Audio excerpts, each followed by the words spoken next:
Assalamualaikum warahmatullahi wabarakatuh. Ya, kalau sebelumnya kita sudah mengenal PD linear homogen orde 1, orde 2, dan mungkin kita juga sudah mengenal konsep untuk solusi umum PD linear homogen orde 2, tapi kemarin kita belum sampai ke bagaimana kita mencari solusinya, idenya seperti apa, dan caranya bagaimana. Nah, sekarang kita sudah siap untuk masuk ke PD linear homogen dengan koefisien konstan, yaitu bentuk yang paling sederhana. Dan kita akan melihat jenis-jenisnya seperti apa, kemudian cara mengerjakannya seperti apa. Ternyata nanti tidak sesulit yang kita bayangkan, karena dapat disederhanakan bentuk solusinya. Ya, PD linear homogen dengan koefisien konstan. Dan kita sudah berbicara di PD orde 2. Bagaimana kita mencari solusinya? Sebelumnya kita ingat kembali apa yang dimaksud dengan PD linear homogen dengan koefisien konstan. Itu adalah PD linear homogen yang koefisiennya konstan. Sudah gitu aja. Konstan artinya apa? Px sama dengan A, Qx sama dengan B, di mana A dan B itu adalah sebarang bilangan real. Cuma itu saja. Kemudian bagaimana kita mencari solusinya? Oh, belum. Kita lihat contohnya dulu ya. Contohnya sederhana saja. Di sini Y double aksen ditambah 4Y aksen ditambah 3Y sama dengan 0. Di sini dia PD linear homogen koefisien konstan ya. Homogen karena ruas kanannya 0. Kemudian koefisiennya konstan ya, 4 sama 3. Kemudian kalau Y double aksen sama dengan Y, ini juga homogen dengan koefisien konstan ya. Jadi kan ruas kanannya nggak 0, ya bentuknya diubah dulu. Berarti ini Y double aksen dikurangi Y sama dengan 0. Oke, karena Y-nya harus berada di ruas kiri. Nah, seperti ini bentuknya sudah standar dan dia jelas linear, homogen, dan koefisiennya konstan. Nah, yang ini salah ketik. Dia masuknya ke yang bukan linear homogen dengan koefisien konstan. Yang pertama ini Y double aksen ditambah 4Y aksen ditambah 3XY sama dengan 0. Dia bukan PD linear homogen dengan koefisien konstan. Kenapa? Karena koefisiennya tidak konstan. Dia benar, linear homogennya benar. Tapi koefisiennya tidak konstan karena ada 3X di sini. Contoh berikutnya, Y double aksen sama dengan 4. Dia bukan PD linear homogen dengan koefisien konstan. Kenapa? Karena dia tidak homogen. Ini sebenarnya dia koefisiennya konstan, yaitu 0. 0 kali Y aksen ditambah 0 kali Y sama dengan 4. Karena 4, maka dia menyalahi aturan homogen. Kx sama dengan 0. Lanjut, sekarang masuk ke ide mencari solusinya. Karena kita sebagai matematikawan ya, kita harus tahu idenya untuk mencari solusi. Tidak hanya bisa mencari solusi.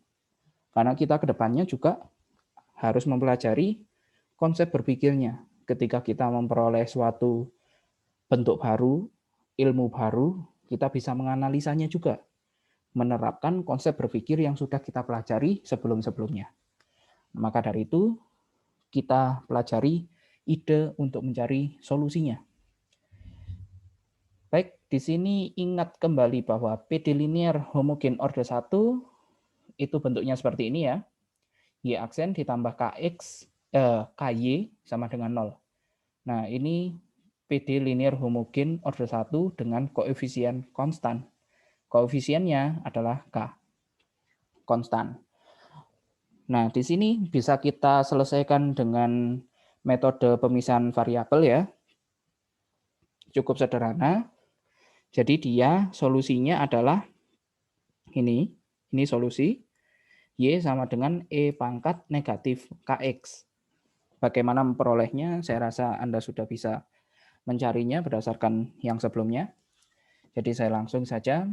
Kemudian kita di sini sudah punya gambaran. Ini kurang lebih sama. PD linear homogen, koefisien konstan. Cuma yang membedakan orde 1 dan orde 2. Harusnya bentuknya tidak jauh-jauh dari seperti ini. Oleh karena itu kita perumum dulu, yaitu negatif K ini kita tulis sebagai lambda. Oke, supaya mudah. Kalau kita tulis negatif K juga boleh sih, tapi nanti masalahnya adalah negatifnya terus jadi agak ribet. Lebih baik kita tuliskan sebagai lambda saja. Nah, kalau sudah kita ganti lambda, jadi kita punya Y-nya sama dengan E pangkat lambda X. Kemudian turunan pertamanya berarti E pangkat lambda X-nya tetap, kemudian lambda X-nya diturunkan jadi lambda aja. Jadi lambda kali E pangkat lambda X. Menggunakan aturan rantai pada turunan ya. Kemudian turunan keduanya berarti turunan pertama diturunkan lagi. Sehingga kita peroleh E pangkat lambda X-nya tetap, kemudian lambda X-nya diturunkan jadi lambda. Jadi lambda kali lambda muncul lambda kuadrat. Kalau sudah, kita substitusikan ke PD linear homogen orde 2. Sehingga kita akan peroleh PD linear homogen orde 2 dengan koefisien konstannya seperti ini ya. Di sini kalau kita bicara PD linear homogen orde 2 berarti untuk sementara ini kita bicara koefisien konstan. Jadi kalau ngomong koefisien konstan terus kayaknya panjang nanti saya ya. Jadi di sini kita substitusikan turunan keduanya ini, turunan pertamanya ini, kemudian Y-nya ini. Sehingga kita bisa peroleh semuanya ada E pangkat lambda X ya. E pangkat lambda X-nya keluarkan. Jadi yang di dalam kurung tinggal lambda kuadrat ditambah A kali lambda ditambah B. Nah, kemudian dikali E pangkat lambda X sama dengan 0. Nah, selanjutnya kita tahu bahwa E itu kan bilangan natural E itu tidak 0 ya, jelas. Jadi sesuatu yang tidak 0 dipangkatkan berapapun itu tidak mungkin 0. Kecuali kita berbicara di limit menuju negatif tak hingga ya. Jadi nanti pangkatnya akan negatif tak hingga dia menuju 0. Tapi di sini ketika tidak ada limit, maka nilai dari sesuatu yang tidak 0 dipangkatkan sesuatu tidak mungkin 0. Oleh karena itu, bentuk sebelumnya, kita lihat bentuk sebelumnya, di sini perkalian dua bilangan sama dengan 0. Sedangkan yang satu ini tidak mungkin 0. Oleh karena itu yang harus 0 adalah yang satunya. Jadi lambda kuadrat ditambah A lambda ditambah B harus sama dengan 0. Oleh karena itu kita memperoleh persamaan ini yang kita sebut sebagai persamaan karakteristik dari PD tersebut. PD linear homogen orde 2 dengan koefisien konstan. Kemudian dari sini bentuknya sangat familiar lagi. Sudah kita kenal sejak SMP. Ya biasanya SMP sih. Yaitu persamaan kuadrat. Persamaan kuadrat yang biasanya kita pakai X, di sini pakai lambda. Lambda kuadrat ditambah A lambda ditambah B sama dengan 0. Lambda 1, 2 berarti pakai rumus yang ABC itu ya biasanya ya kita sebutnya. Yaitu min B plus minus akar B kuadrat min 4AC per 2A. Di mana negatif B. Oke, B-nya di sini adalah A. Oh, agak ribet ya, karena sama-sama A sama B ya. Tapi silakan disesuaikan. Jadi di sini posisi atau koefisien dari lambda pangkat 1 ini adalah B. Oke, jadi kita peroleh negatif A plus minus A kuadrat dikurangi. Kemudian A yang di rumus ini adalah 1, yaitu koefisien dari lambda kuadrat. Jadi 4 kali 1, C-nya adalah B. Oke, di sini ya. Jadi kita punya bentuknya negatif A plus minus akar A kuadrat min 4B. Kemudian per 2. 2 per 2-nya keluar ke depan jadi kali setengah gitu aja biar penulisannya lebih mudah. Kemudian nanti kita di sini akan memperoleh lambda 1 dan lambda 2. Itu sebagai solusi dari persamaan karakteristiknya. Karena Y sama dengan E pangkat lambda X solusi dari PD, maka kita peroleh solusinya ada dua, yaitu Y1 dan Y2 untuk lambda 1 dan lambda 2. Jadi Y1 sama dengan E pangkat lambda 1X dan Y2 sama dengan E pangkat lambda 2X. Oke, secara umum idenya seperti itu, berangkat dari orde 1, kita coba untuk ke orde 2, sehingga ternyata terbuka jalan seperti ini. Nah, tapi kita tahu di persamaan kuadrat itu ada 3 jenis solusi, yaitu 2 akar real berbeda, akar real yang kembar, dan akar kompleks. Nah, berdasarkan nilai diskriminannya. Diskriminan itu yang mana? Diskriminan itu yang di dalam akar tadi ya, B kuadrat min 4AC. Nah, dari jenis-jenis solusinya, sekarang kita akan analisa untuk masing-masing jenis solusi. Yang pertama, akar real berbeda. Bagaimana untuk yang akar real berbeda? Solusi umumnya, misalkan lambda 1, lambda 2 itu solusi real dari persamaan karakteristik dari PD tersebut ya. Maka basis solusinya Y1 E pangkat lambda 1 dan Y2 E pangkat lambda 2. Ya, kalau solusi real berbeda, ya kita sudah punya dari tadi ya. Ada lambda 1, ada lambda 2. Mereka tidak sama dan mereka real. Oke. Berdasarkan aturan superposisi, yaitu yang untuk mencari solusi umumnya, jadi kita akan punya Y sama dengan C1Y1 ditambah C2Y2. Atau lebih tepatnya C1 kali E pangkat lambda 1X ditambah C2 kali E pangkat lambda 2X. Oke, ini solusinya. Sudah selesai seperti itu saja. Kemudian kalau misalkan mencari solusi khusus ya tinggal kita masukkan apa yang diketahui sehingga C1 dan C2-nya ketemu nilainya. Kita lanjutkan. Contohnya. Nah, biasanya akan lebih paham ketika kita sudah masuk ke contoh ya. Misalkan kita punya suatu persamaan diferensial, yaitu Y double aksen min 3Y aksen min 10 sama dengan 0. Kita diminta untuk mencari solusi umumnya. Jadi langkah pertama adalah kita kita tulis dulu persamaan karakteristiknya dan kita cari solusi untuk persamaan karakteristiknya, yaitu lambda 1 dan lambda 2. Jadi persamaan karakteristiknya cukup sederhana ya. Berarti Y double aksen ini jadi lambda kuadrat, Y aksen ini jadi lambda, min 3-nya ikut, kemudian Y ini hilang. Ya, tinggal min 10 saja, sama dengan 0. Jadi tinggal kita faktorkan seperti biasa sehingga kita peroleh lambda min 5 kali lambda plus 2. Oke ya. Jadi kalau dikali min 10, kalau ditambah negatif 3. Negatif 5 kali 2, negatif 10, betul. Negatif 5 tambah 2, negatif 3. Oke, sudah benar. Kemudian berarti kita peroleh lambda min 5 sama dengan 0, atau lambda plus 2 sama dengan 0. Sehingga kita peroleh lambdanya 5 atau lambdanya negatif 2. Terserah lambda satunya yang mana. Lambda 1 misalkan yang 5, lambda 2-nya yang negatif 2 boleh. Atau dibalik juga tidak ada masalah. Sehingga kita akan peroleh basis solusinya yaitu Y1 E pangkat lambda 1 ya kan. Lambda satunya tadi kita 5, jadi E pangkat 5X.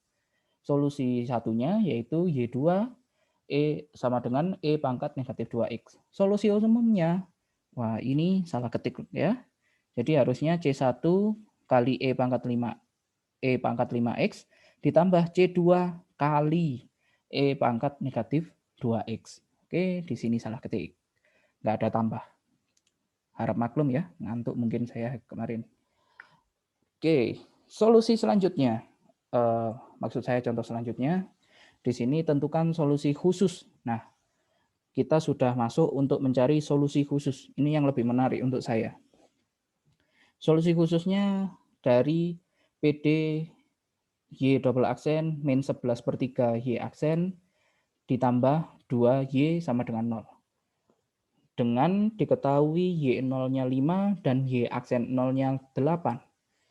Oke, langkah pertama masih tetap, yaitu persamaan karakteristik dan mencari solusi persamaan karakteristik. Persamaan karakteristiknya berarti lambda kuadrat min 11/3 lambda ditambah 2 sama dengan 0. Kemudian kita kalikan 3 ya, biar tidak ada pecahan, biar lebih mudah saja. Jadi 3 lambda kuadrat dikurangi 11/3 kali 3 tinggal 11 ya. Ditambah 2 kali 3, 6, sama dengan 0 kali 3, 0. Sehingga kita faktorkan, kita punya 3 lambda min 2 dikali lambda min 3 sama dengan 0, sehingga lambdanya sama dengan 2/3, atau lambdanya sama dengan 3. Oke, kalau bagi yang kurang cocok dengan cara pemfaktoran yang biasa, bisa juga menggunakan yang rumus ABC. Lambda 1, 2 berarti kita pakai yang ini ya, supaya lebih mudah. Min B berarti min 11 plus minus akar 11 min 11 kuadrat dikurangi 4 kali A-nya 3, kali C-nya 6, oke, per 2A, 2 kali 3. Ya, nanti silakan dilanjutkan perhitungannya. Saya yakin hasilnya bukan kurang lebih, pasti 2/3 sama 3 satunya ya. Tinggal yang satu plus, yang satu minus, itu aja. Oke, anggap saja lambda satunya 2/3, lambda 2-nya 3. Sehingga kita peroleh langkah kedua, kita tulis basis solusinya, yaitu Y1 E pangkat 2/3X, Y2 E pangkat 3X. Ya, betul. Kemudian langkah ketiga, kita tulis solusi umumnya. Berarti berdasarkan aturan superposisi tadi, solusi umumnya yaitu Y sama dengan C1 kali E pangkat 2/3X ditambah C2 kali E pangkat 3X. Dari sini kita akan masuk ke langkah untuk mencari solusi khusus. Yang pertama kita tahu Y0 sama dengan 5. Berarti kita masukkan X-nya 0 dan Y-nya 5. Jangan sampai kebalik ya. X-nya yang 0. Oke, berarti kita akan punya Y0 itu berarti yang ini tadi, X-nya diganti 0, berarti C1 kali E pangkat 0 ditambah C2 kali E pangkat 0 sama dengan 5 ya. Sama dengan 5, jadi E pangkat 0 itu 1 ya. Jadi ini tinggal C1 ditambah C2. Jadi kita punya C1 tambah C2 sama dengan 5.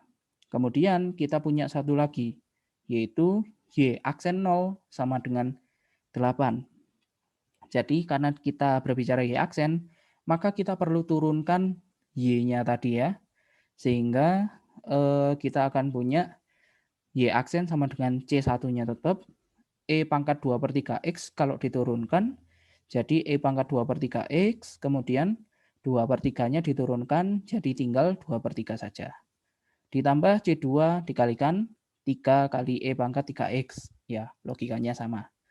Sehingga kita masukkan Y aksen 0 sama dengan 8, X-nya kita ganti 0, sehingga kita punya 2/3 kali C1 kali E pangkat 0 ditambah 3 kali C2 dikali E pangkat 0. Sama dengan 8. Nah, dari sini kita akan punya 2/3 C1 ditambah 3 C2 sama dengan 8. Oke, kita punya persamaan 1 dan persamaan 2. Kemudian apa yang kita lakukan? Ya, jelas kita akan melakukan eliminasi dan substitusi untuk mencari C1 dan C2. Dari persamaan 1 dan 2 kita eliminasi. Oke, dari mana kita memperoleh ini? C1 plus C2. Oke, di sini C1 plus C2 sama dengan 5 ya. Ini kita kali 2, sehingga punya 2C1 ditambah 2C2 sama dengan 10. Kemudian yang ini kita kalikan 3 saja. Sehingga kita punya 2/3 kali 3, 2C1 ditambah 9C2 sama dengan 24. Nah, kemudian baru kita eliminasi. Sehingga kita peroleh seperti ini, kita kurangi. 2 dikurangi 9, negatif 7C2, sama dengan 10 dikurangi 24, negatif 14, C2-nya sama dengan 2. Kemudian kita substitusikan ke persamaan yang pertama, yaitu C1 ditambah C2 sama dengan 5. C2-nya 2, berarti C1 tambah 2 sama dengan 5, C1-nya sama dengan 3. Sehingga kita peroleh solusi khususnya adalah Y sama dengan C1-nya diganti 3, C2-nya diganti 2. Selesai. Berikutnya kita berbicara terkait akar kembar. Bagaimana untuk yang akar kembar?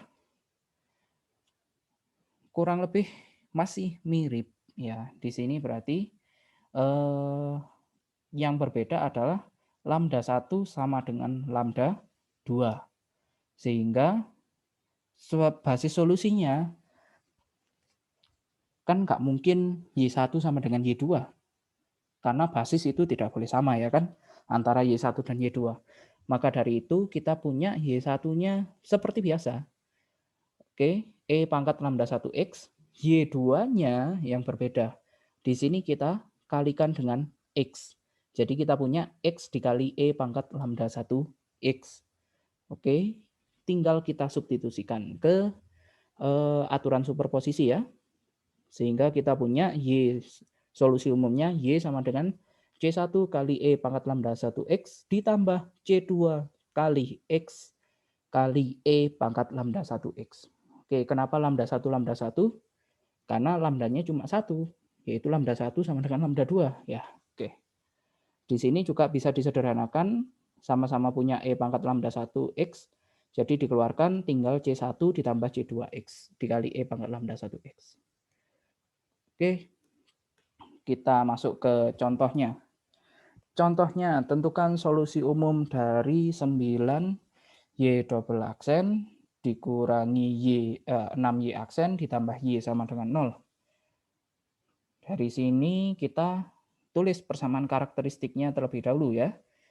Berarti 9 lambda kuadrat dikurangi 6 lambda ditambah 1 sama dengan 0. Oke, bagi yang sudah terbiasa pemfaktoran mungkin lebih cepat memfaktorkan, boleh-boleh saja.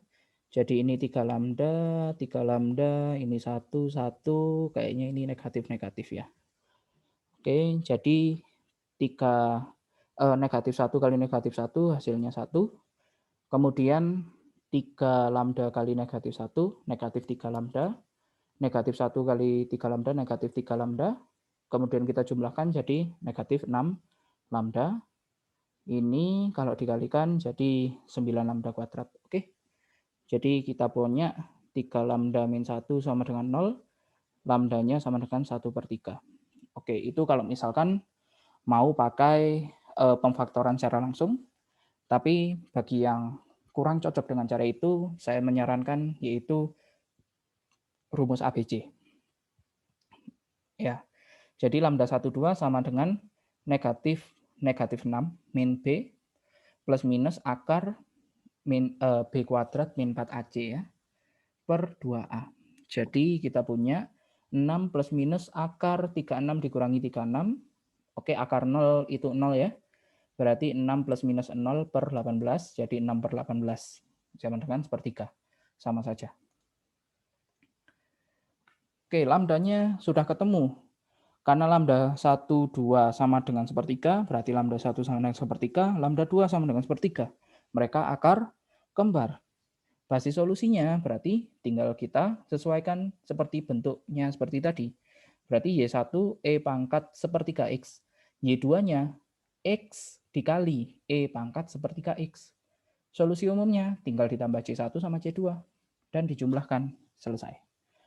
Catatan khususnya di sini adalah untuk mencari solusi khusus dari jenis yang akar kembar ini, ingat bahwa turunan dari Y itu diperoleh dengan aturan perkalian pada turunan, yaitu yang pertama ini mungkin biasa ya. Jadi seperti ini ya, sepertiga C1 kali E pangkat sepertiga X. Nah, yang kedua yang berbeda. Jadi di sini supaya lebih mudah, ini kita anggap U, ini kita anggap sebagai V. Oke, berarti turunannya adalah U aksen V ditambah V aksen U gitu ya, atau UV aksen, ya terserah, sama saja. Berarti U aksen, berarti C2X turunannya C2, V-nya tetap. Kemudian UV aksen berarti U-nya tetap C2X, V aksen berarti turunannya E pangkat sepertiga X adalah sepertiga E pangkat sepertiga X. Oke, ya seperti itu contohnya. Nanti tinggal dimasukkan saja nilainya. Selanjutnya kita masuk ke akar kompleks. Akar kompleks berarti di sini kita lambda 1 dan lambda 2-nya adalah solusi kompleks dari persamaan karakteristik lambda kuadrat ditambah A lambda ditambah B sama dengan 0. Karena kompleks, maka bentuknya adalah V plus minus I kali W. Oke. I itu siapa? I itu adalah bilangan imajiner, yaitu akar min 1 ya. Kemudian V-nya di sini suatu bilangan, W-nya juga suatu bilangan. Oleh karena itu, basis solusinya Y1 sama dengan E pangkat Vx dikalikan cos W. X. Ya, X-nya jangan ketinggalan. Kemudian Y2-nya E pangkat Vx-nya sama, cuma bedanya sin Wx. Cuma seperti itu saja. Kemudian tinggal kita masukkan dengan aturan superposisi, solusi umumnya Y sama dengan C1 dikalikan E pangkat Vx dikalikan cos Wx ditambah C2 E pangkat Vx dikali sin Wx. Kalau mau disederhanakan, E pangkat Vx-nya keluarkan.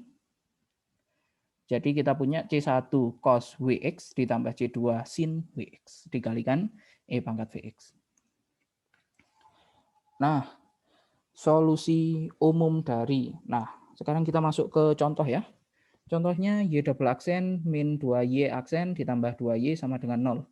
Persamaan karakteristiknya berarti lambda kuadrat dikurangi 2 lambda ditambah 5 sama dengan 0. Langkahnya masih sama. Kita selalu mencari solusinya terlebih dahulu.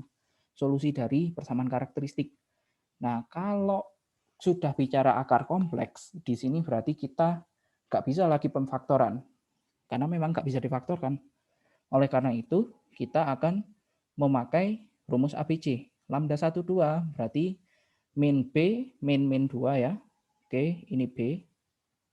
Ini C-nya, A-nya 1. Oke, berarti min 2 plus minus akar min 2 kuadrat dikurangi 4 kali 1 kali 5 per 2 kali 1. Jadi kita punya 2 plus minus akar 4 kurangi 20 per 2. Oke, berarti 2 plus minus akar negatif 16 per 2. Di sini akar negatif 16 ya. Bisa kita tuliskan sebagai akar 16 dikali negatif 1. 16-nya keluar jadi 4. Tersisa di dalam akar tinggal negatif 1. Seperti ini. Jadi 2 plus minus 4 akar min 1 per 2. Kemudian tinggal kita pecah. Jadi 2 per 2 plus minus 4 kali akar min 1 per 2. Oke, ini jadi 1. 4 per 2 ini jadi 2. Oke, jadi 1 plus minus 2 akar min 1 kita tuliskan sebagai I. Jadi 1 plus minus 2I. Dari sini kita memperoleh V-nya 1, W-nya 2. V-nya 1, W-nya 2. Jadi kita masukkan ke sesuai bentuknya yang tadi, Y1 sama dengan E pangkat Vx, berarti E pangkat 1 kali X, yaitu E pangkat X saja. Cos Wx, berarti cos 2X. Y2-nya E pangkat Vx, berarti E pangkat X. Sin Wx, berarti sin 2X. Kemudian tinggal dimasukkan, jadi C1 ya dikalikan C1 sama C2, kemudian dijumlah gitu aja ya. Maksud saya, supaya lebih mudah. Itu solusi umumnya. Catatannya, di sini untuk mencari solusi khusus, sekali lagi, kita mencari turunan dari Y itu menggunakan aturan perkalian. Jadi dua-duanya perkalian sekarang. Kalau tadi cuma 1, sekarang 2. Jadi ini U, ini V. Berarti ini U aksen V ditambah UV aksen. Ya. Kemudian ditambah ini juga pakai UV juga. Ini U, ini V lagi. Tapi beda dengan UV yang tadi ya. Berarti ini U aksen V ditambah UV aksen. Ya, jadi tinggal diturunkan seperti biasa intinya. Pokok konsep turunan kita nggak ada masalah, ya ini nggak ada masalah. Nah, di sini latihan soalnya. Bisa kalian coba-coba untuk menambah pemahaman ya. Tentukan solusi umum dari Y double aksen min 2Y aksen min 2Y sama dengan 0. Ini kayaknya dia real ya. Saran saya jangan pakai pemfaktoran deh. Pakai rumus ABC saja. Yang nomor 2, solusi khusus dari 2Y double aksen min 12Y aksen ditambah 9Y sama dengan 0. Dengan Y0-nya 0, Y aksen 0-nya 7. Oke, yang ketiga, solusi khusus dari Y double aksen min 4Y aksen ditambah 13Y sama dengan 0. Y0-nya 7, Y aksen 0-nya 3. Kayaknya ini yang pertama real berbeda, yang kedua ini akar kembar, yang ketiga kompleks deh. Mungkin ya. Ya, silakan dicoba saja. Oke, saya rasa itu dulu yang bisa saya sampaikan. Kita akan latihan soal untuk persiapan UTS pertemuan selanjutnya ya, berarti ya. Kita akan latihan soal, kita ingat kembali terkait faktor integrasi, PD eksak non eksak. Kalau metode pemisah variabel itu cukup sederhana ya, saya rasa sudah bisa. Tinggal satu lagi yang baru kita pelajari ini, yaitu PD linear homogen dengan koefisien konstan. Silakan dipelajari terlebih dahulu. Kalau ada pertanyaan bisa silakan ditanyakan. Oke, sekian. Saya ucapkan terima kasih. Assalamualaikum warahmatullahi wabarakatuh.